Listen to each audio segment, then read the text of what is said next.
Então, meus queridos, no último vídeo nós falamos sobre tesouros. E naquela ocasião, você não assistiu o último vídeo? Mas ainda há tempo de você assistir. Está disponível no nosso canal Resgate da Verdade, ok? Naquela ocasião, nós falávamos sobre a importância de se fazer uso correto da vida que Deus nos deu. Deus nos deu uma vida para ser vivida com propósito. E é uma recomendação, uma orientação divina, não humana.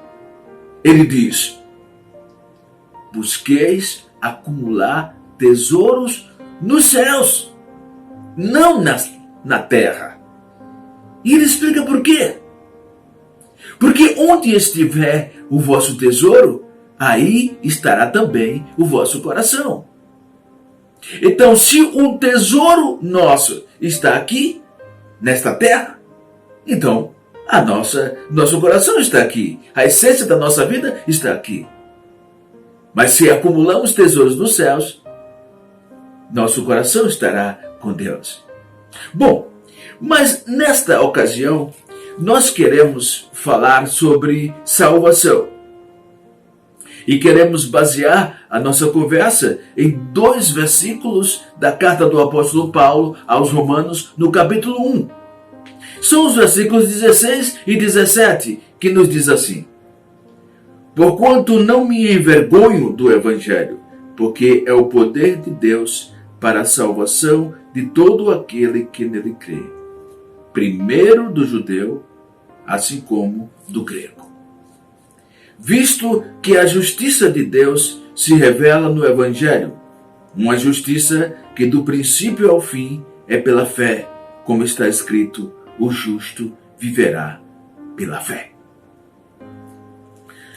Meus amados, o apóstolo Paulo estava escrevendo aos romanos. A igreja do Senhor Jesus Cristo em Roma era constituída basicamente de gentios. Gentio era o termo dado a todo aquele que não nascia em Israel.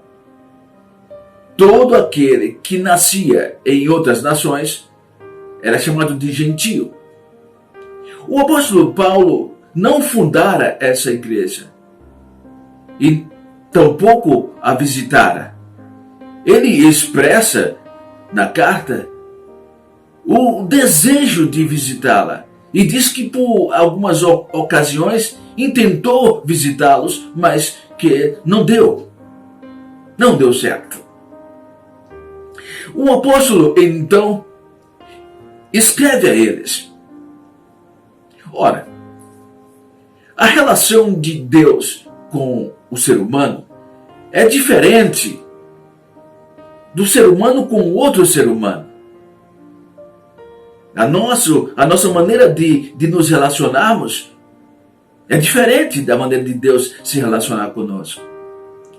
Porque Deus sonda os nossos corações, Ele vê as nossas necessidades e Ele está ansioso, desejoso de suprir cada uma delas. Os irmãos em Roma estavam enfrentando dificuldades. E sempre Deus nos vem à medida da nossa carência, da nossa necessidade. Então a mensagem de Deus através do apóstolo Paulo é essa: eu não me envergonho do Evangelho, porque é o poder de Deus para a salvação de todo aquele que nele crê. Os irmãos, por certo, estavam enfrentando escárnios, discriminações, perseguições, injúrias. Os irmãos se achavam intimidados e, por certo, envergonhados, receosos até de assumirem publicamente que eram discípulos do caminho. Era assim que chamavam-nos, discípulos do caminho. O caminho é o Senhor Jesus. Então, o apóstolo sabia do que eles estavam enfrentando, que, aliás, o Espírito Santo o revelou e o Espírito Santo o usou para entregar-lhes essa mensagem. A mensagem de que não há motivo para se envergonhar do Evangelho. Aliás, o Senhor Jesus já havia dito: aquele que se envergonhar de mim diante dos homens, eu me envergonharei dele diante do Pai que está nos céus. O apóstolo diz: eu não me envergonho do Evangelho. Porque somente o Evangelho tem o poder, a autoridade de salvar o pecador, de libertá-lo, de redimi-lo. No início da carta, o apóstolo diz que, desde o princípio, Deus, usando seus mensageiros, os profetas, havia preparado o povo para receber o seu Evangelho. Então, quem é o Evangelho de Deus? Jesus Cristo.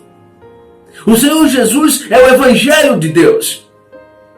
É o próprio Evangelho do Senhor. Então, receber o Evangelho de Deus é receber a Cristo.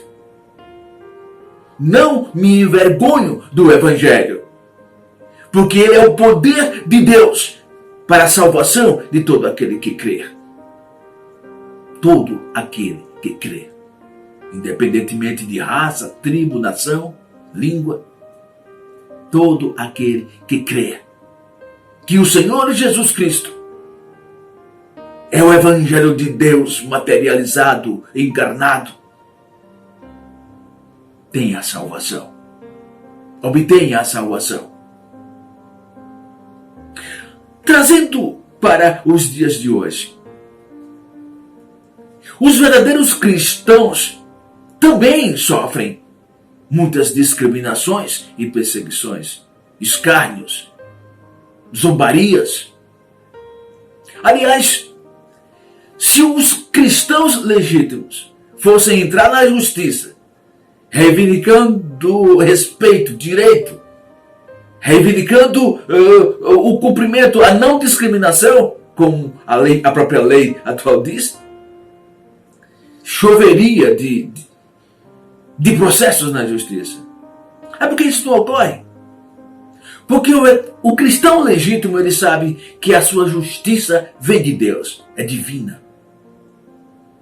O cristão legítimo, ele sabe que é somente a Deus que devemos recorrer. Até porque a justiça dos homens é falha. É uma justiça injusta. A nossa dependência deve ser do Senhor. A nossa confiança deve estar depositada nele e somente nele. As pessoas estão entrando na justiça por qualquer coisa. Já observaram? Qualquer suspeita ou alegação ou entendimento de que está sofrendo algum bullying, alguma discriminação, as pessoas entram na justiça por banalidades. Às vezes, coisas fúteis mesmo. Aí a pessoa diz: negativo. É que a humanidade hoje é diferente. A humanidade adquiriu uma conscientização muito grande. E de maneira que estamos apenas reivindicando os nossos direitos. Né? Reivindicando nossos direitos. Tudo bem. Isso é válido. No âmbito social, muito bem. Agora, o interessante é que geralmente as pessoas que mais entram na justiça são pessoas que querem os seus direitos respeitados, mas que não respeitam o direito dos outros. Porque o que as pessoas dizem? Por exemplo, diante do Evangelho de Cristo, que nos orienta, nos diz que devemos perdoar ao nosso semelhante, ao nosso próximo. Como é que as pessoas agem quando identificam o exemplo de alguém que ofendido, que humilhado, que pisado, resolveu perdoar a ofensa do seu próximo, do seu semelhante? O que elas dizem? Isso é um idiota, um imbecil, não sabe reivindicar seus direitos. Ah, comigo não, pra cima de mim não. Não é isso que elas dizem? Ironizam, né? Ironizam. Comigo é diferente. Comigo não tem essa de perdão, não. Perdoar não é coisa minha, não. É coisa de Deus. Quer perdão? Fale com Deus. Peça a Deus. A mim, não. E geralmente essas pessoas batem no peito e se dizem cristãs. Como cristãs? Se o Evangelho de Jesus diz: perdoai as ofensas do seu próximo, do seu semelhante. Porque, continua o Evangelho dizendo, se não perdoardes as ofensas do seu semelhante, do seu próximo contra você, igualmente Deus não perdoará as vossas ofensas para com ele. Há seriedade nisso? Muita. E as pessoas dizem: não, perdão não é comigo não. Não é meu departamento. Pois é. Perdão é evangelho. O Senhor Jesus, o Evangelho de Cristo, nos diz taxativamente, nos orienta. E quantas pessoas altamente religiosas oram, ou melhor, recitam regularmente a chamada oração do Pai Nosso. Pois o que acabei de dizer está lá incluso. É Evangelho de Cristo. E a pessoa diz: perdão não é comigo não, é coisa de Deus. E agem com zombaria com quem assim procede. Eu apenas citei um exemplo. Na verdade, todo legítimo cristão, ele sofre escárnios, discriminações, mas a confiança dele está no Senhor. Ele não tem motivos para se envergonhar por conta disso. Porque o Evangelho de Cristo é poder de Deus para a salvação de todo aquele que crê. Mas salvação se tornou algo diferente nos meios ditos evangélicos. Os evangélicos continuam usando o título evangélico porque usam outros evangelhos travestidos de Evangelho de Cristo, onde na verdade não o é. Eu me dirijo especificamente agora nesse momento a você que é religioso, a você que frequenta regularmente as reuniões ditas cultos a Deus, a você que quando por algum motivo deixa de ir a alguma dessas reuniões fica com um peso na consciência, a você que diz: eu estou em pecado porque esse mês eu não participei da Santa Ceia. Pois é a você que eu estou me referindo diretamente. Eu pergunto a você,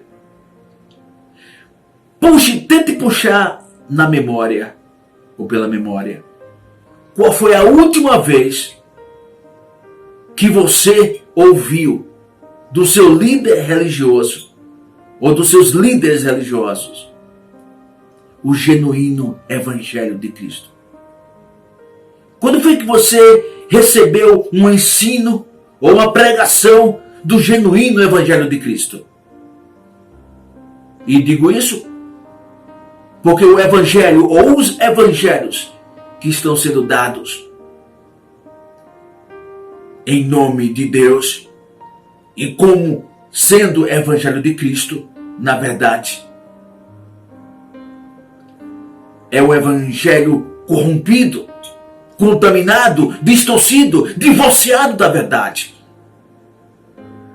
Mas as pessoas o recebem como sendo de Cristo.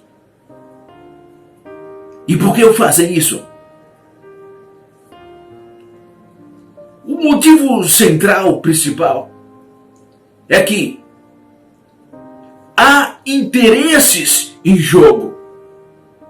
Interesses dos próprios líderes religiosos e interesses dos próprios liderados. Então as pessoas estão muito atreladas ao sistema mundial. Então o que os líderes fazem? Eles dão uma nova roupagem ao Evangelho de Cristo e assim entregam. E o povo acende por quê? Salvação para essas pessoas não tem nada a ver com a salvação do Evangelho de Cristo. Sabe o que é salvação na visão dessas pessoas? Líderes religiosos e liderados. Salvação é, por exemplo, a pessoa que está há muito tempo desempregada e ela, frequentando essas reuniões, ela conseguiu emprego, lhe foi aberta uma porta de emprego. Então ela foi o quê? Salva. A pessoa que estava enferma, doente há algum tempo, e ela foi curada, ela foi o quê? Salva. A pessoa que estava há muito tempo tentando decolar nos negócios e não conseguia, seu negócio nunca alçava voo, e ela agora está progredindo, os negócios estão funcionando, lucrativos, ela agora está acumulando tesouros. Então ela foi o quê? Salva. Então, salvação, no entendimento religioso, no entendimento popular, é isso. E é isso que elas buscam quando se reúnem, quando se encontram nos chamados cultos a Deus. E é por isso que essas instituições são bem-sucedidas, humanamente falando, monetariamente falando também.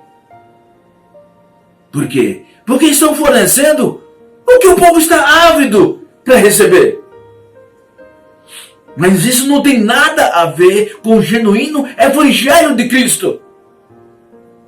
Salvação, segundo o Evangelho do Senhor Jesus, é o elemento que vivia na prática do pecado, distanciado de Deus, divorciado dos planos divinos. Recebeu a Cristo, recebeu o Evangelho de Cristo pela fé e hoje é salvo. Salvação é isso. É abandonar, é deixar uma vida pecaminosa por uma vida de santidade em Cristo. Viver em novidade de vida. Isso é salvação segundo o Evangelho de Deus. A pessoa que vivia somente para acumular riquezas nesta terra, se preocupando demasiadamente com o seu amanhã, o seu futuro, a ponto de ficar altamente ansiosa, porque a sua visão era somente terrena. Hoje, em Jesus Cristo, ela tem visão celeste. Ela contempla a eternidade. Ela espera confiante e pacientemente na volta gloriosa do Senhor, quando ela estará para sempre com Ele. Isso é salvação, segundo o Evangelho de Cristo. Mudança de vida, transformação, uma conduta totalmente diferente. Não mais visar o aplauso da sociedade, mas sim a aceitação divina. Não mais buscar agradar ao mundo, mas agradar ao Senhor. Isso é salvação. O verso 17 nos diz: visto que a justiça de Deus se revela no Evangelho, uma justiça que do princípio ao fim é pela fé, como está escrito, o justo viverá pela fé. Quando Adão e Eva pecaram, erraram o alvo, saíram dos propósitos de Deus, essa natureza pecaminosa, toda a espécie humana herdou, recebeu. De maneira que os descendentes, a descendência de Adão e Eva, não teve escolha. Já nascia com a marca, a mácula, com a mancha do pecado, o estigma do pecado.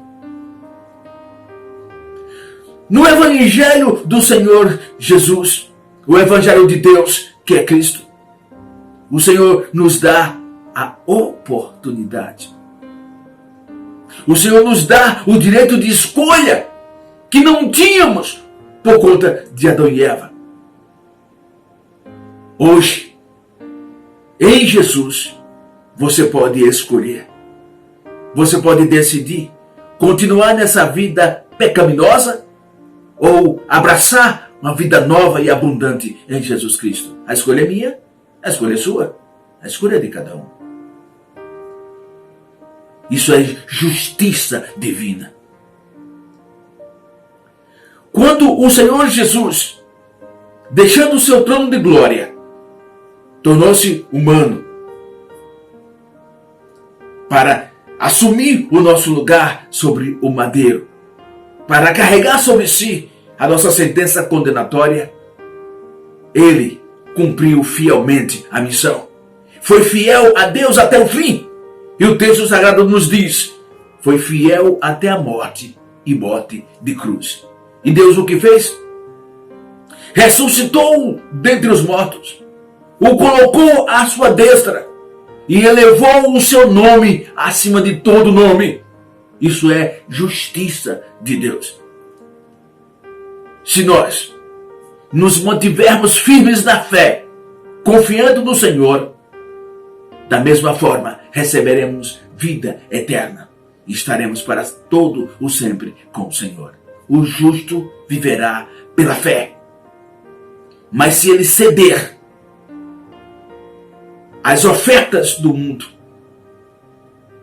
se ele preferir não sofrer os escárnios, as discriminações, as perseguições, se ele escolher ficar de bem com o mundo, com o sistema mundial, falar a linguagem do mundo, ele perderá a sua salvação.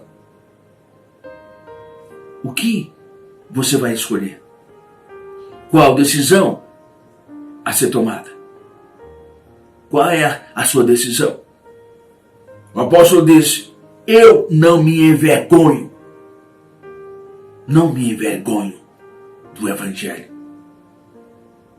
Porque ele é o poder de Deus para a salvação de todo aquele que nele crê. Eu faço uso das palavras do apóstolo. Eu não me envergonho do Evangelho de Cristo. Eu procuro ser um cristão fiel, obediente. E Deus me compreende, me entende. E me ajuda. Está sempre comigo, me dando forças e perdoando os meus pecados, minhas transgressões.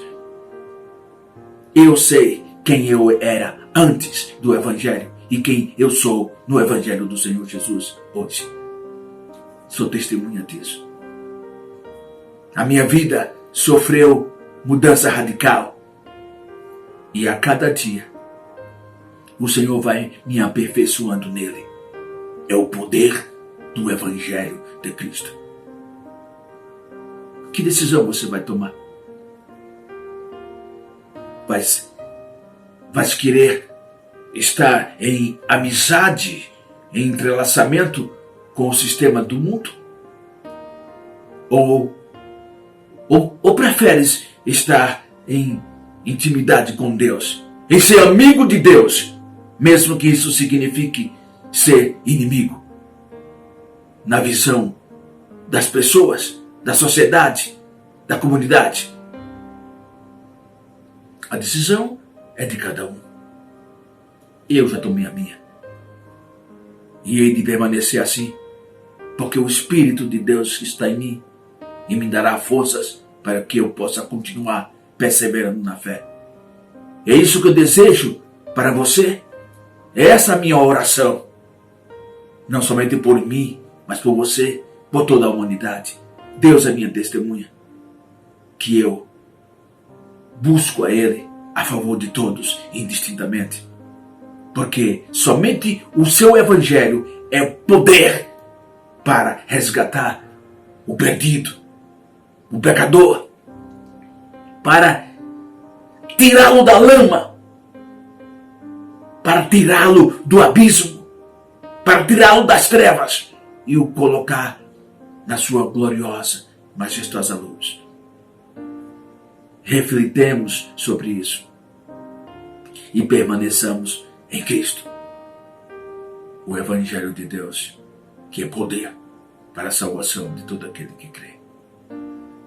Fique em paz, um forte abraço, até o nosso próximo encontro, se assim o Senhor nosso Deus nos conceder.